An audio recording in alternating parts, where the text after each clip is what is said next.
I was working for the Georgia Department of Corrections in 1982 as a correctional officer. I worked a constant 7-day shift rotation, and this week was on the 12 a.m. to 8 a.m. shift. It was in December on a cold, brisk morning that I punched my time card and headed for home. I was looking forward to this morning as I had planned a hunting trip on the 98-acre farm bordering the Chattahoochee River my family and I lived on. I arrived home and gathered my gear, trying to get as early a start as I could. My wife had already left for work, as most people do who have normal working hours. I usually called her when I was going hunting, but being in a hurry on this particular morning, I didn't. I had about a 2-mile hike to my tree stand and arrived there around 10:15. My stand was about 20 feet high on the front side, facing a thick patch of pines. The back side faced the river below and dropped off to huge boulders in the river below. I tied off my rifle to be pulled up after my climb to the top and began my upward ascent. I reached the top and positioned myself to pull my rifle up. Then, without warning, I heard a snap. I would later return to this site many times to reflect on my life. On one visit with a friend, I measured the distance from the top of the stand down to the boulder I landed on, 80 feet. As I began my fall to the river below, I could see the river coming up fast.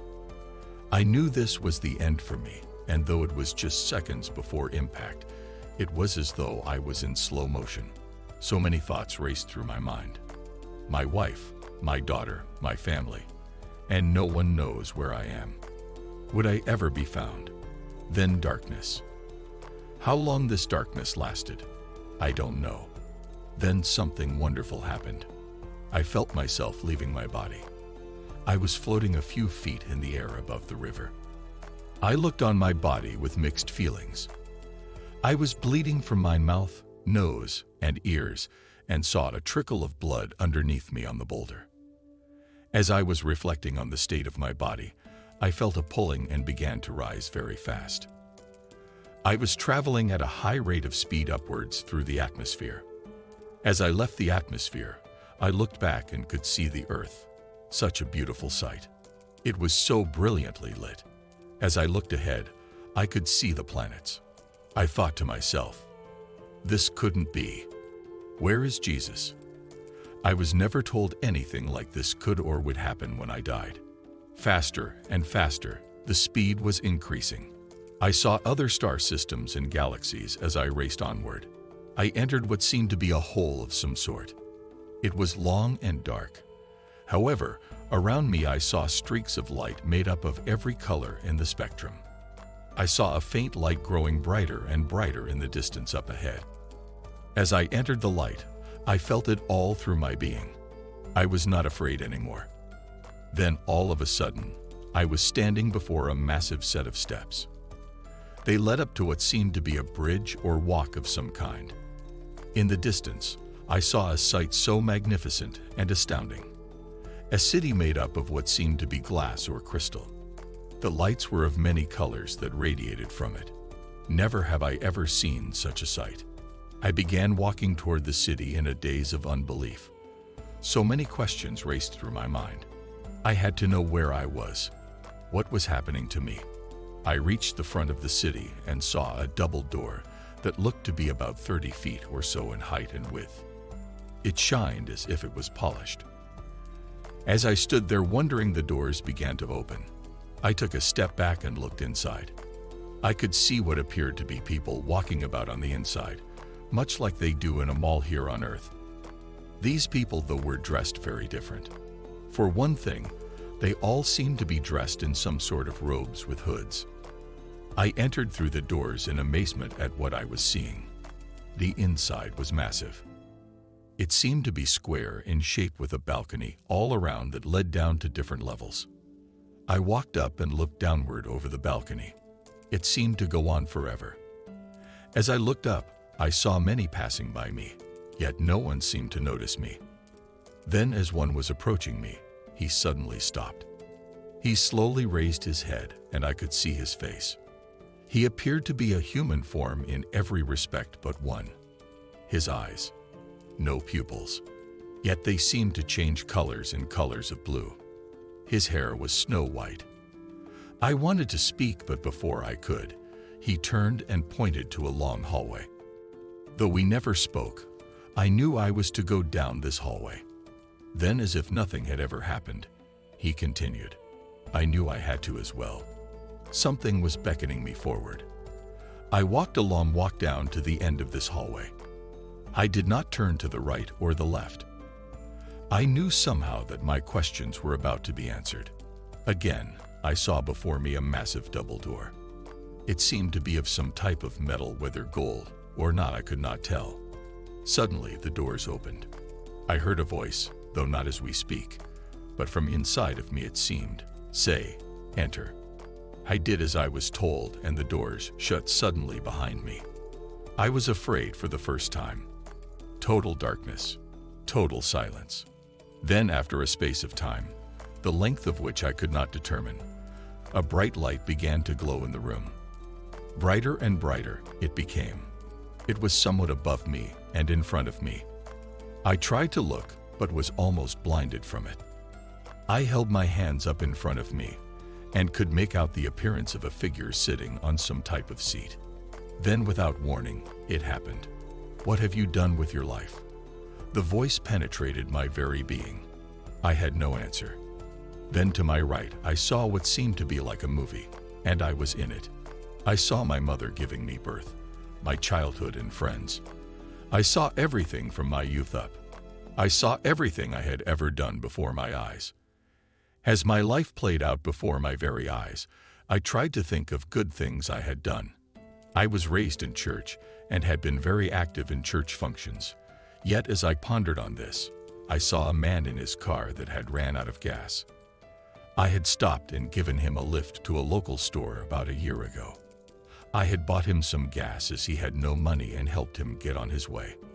I thought to myself, why am I seeing this? The voice was loud and clear. You took no thought to help this soul and asked nothing in return. These actions are the essence of good. I saw all the people I had hurt as well and was shown how my actions had set in motion the actions of others. I was stunned. I had never thought of my life having an effect on the actions that friends, family, and others I had met would take. I saw the results of all I had done. I was not pleased at all. I looked on until the events ended. Indeed, I had done so little with my life. I had been selfish and cruel in so many ways. I was truly sorry I had done so little. Then again, loud and clear, I heard the voice speak again. You must return. I did not want to return, though. I was content to stay and longed to stay even after the things I had seen and heard. I have so many questions, I replied. Things I need to know I don't understand. You must return and help others to change by changing your life. Physicians will want to perform surgery on you. Do not let this happen. If you do, you will never walk again. You will be visited by one who will bring you answers to the questions you have. When I call, you will come again. You will recover from all that has happened if you do these things. Look and see what lies ahead. I turned and saw the earth in a turmoil.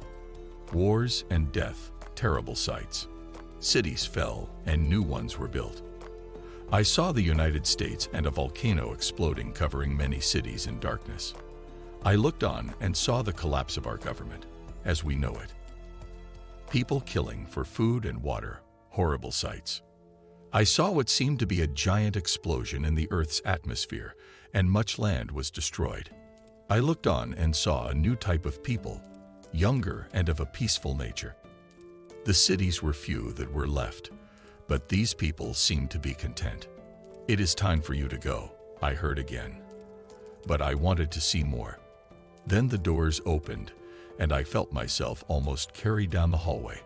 I passed through the doors of the city and felt myself shooting through this hole I had come through. Faster, I went, unable to stop. I entered the atmosphere of Earth and saw the river below. I saw my body still lying there motionless.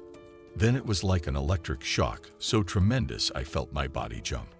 I opened my eyes and saw the trees above and the skyline. Then, oh God, the pain.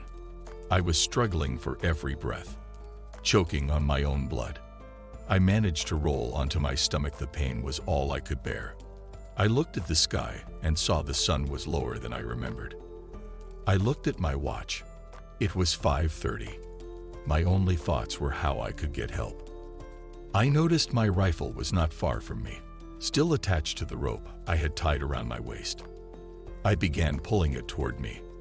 I managed to grab hold of the barrel and pulled it up to me. I fired a shot about every 10 minutes, hoping someone would come. It was getting late, and I knew I would not make it much longer, so I began crawling on my stomach, pulling myself with the stock of my rifle. I managed to crawl up a trail that ran down to the river. I crawled and crawled. The pain was so great I passed out many times. Through thick brush and briar patches I crawled. I wanted to give up. I was so tired and in so much pain. I knew though I had to make it at least to where I could be found, I hoped. I looked out in front of me and saw the road I lived on through the trees. I could hear sounds in the distance. Yes, thank you, God, I thought to myself. I finally found myself at the road and began a feeble cry for help. I was too exhausted though and just lay there in the road. My father-in-law was returning from work and found me laying in the road. It's all right, I heard him say. Help is on the way. That was the last I remembered until I saw the lights inside the emergency room. A doctor stood at my feet. Can you feel this? He said. Feel what? I asked. He had been sticking my feet and legs. I was paralyzed. We cannot help you here, son, he said.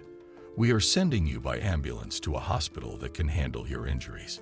Whether from the pain or medication, I was out like a light. The next afternoon, I awoke to find 2 doctors standing at the foot of my hospital bed. They introduced themselves as my attending physicians and proceeded to explain to me that I must undergo surgery at once. The bones in my back that were broke were putting pressure on my spinal nerve, causing paralysis. Then I heard the warning I had heard before. Do not let them perform surgery, or you will never walk again. I understood completely, but knew they would not. I told them I must see my wife and daughter first. My wife arrived with my daughter shortly after the doctor's visit. I told her what they had said. She advised me I must realize they were doing what was necessary to help me. I did not know how to tell her what I had experienced. I tried to tell her it was my belief that I should not be operated on. Although she disagreed, she honored my wishes. When the doctors returned, and I told them of my decision, they were very upset. I listened to lecture after lecture. Okay, one of them said, if you never want to walk again, that's up to you. Then they left. That night I lay upon my bed and wept sorely. Was I insane? What was I doing? A light began to fill my room. You will be well, I heard a voice say. Then it was gone. I composed myself and dozed off to sleep. Days turned into weeks, weeks into months. Then one morning I felt a tingling in my feet. I was overcome with joy. I told the nurse I wanted to get up and walk. She stared at me and said, "We'll see, we'll see." I knew I was healed without a doubt.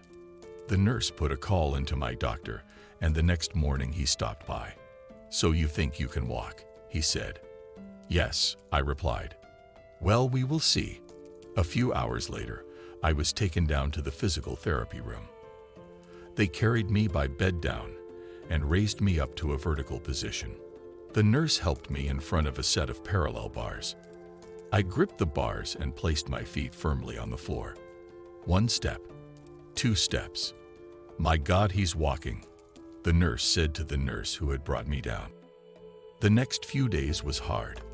I took many trips to physical therapy and had numerous x-rays done per my doctor's orders. My wife and family were all amazed, yet I knew. I had been told. The rest had to be true as well. My doctor was more amazed when he found no bones pressing on my spinal nerve. I use his quote, "This is not normal.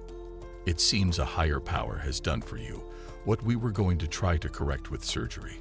I have never seen anything like this before." End quote. Since that day, My life has changed, and I have been able to help others in ways I never dreamed. I wanted to share this with all, as it is what has led me onward in my quest for truth. Peace and light to all.